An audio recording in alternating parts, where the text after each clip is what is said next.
Assalamualaikum warahmatullahi wabarakatuh. Hello guys, I will share how to make martabak noodles. Okay, ingredients. First, 1000 gram noodle, two egg, three oil. Enggak. Boil 1000 noodle until ready. 3.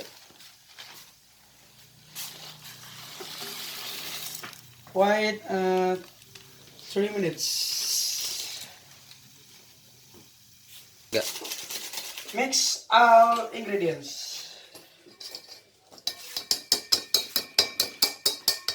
Oke. Astagfirullah. Aduk. Mix.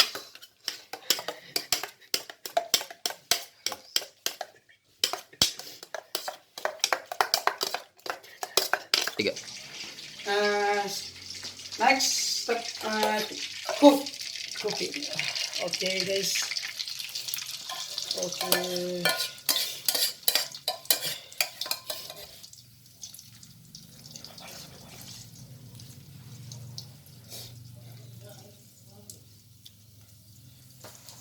Sorry. And then after cook like this. Okay guys. Mantap, mantul. Oke. Thanks for watching. Terima kasih. Thank you.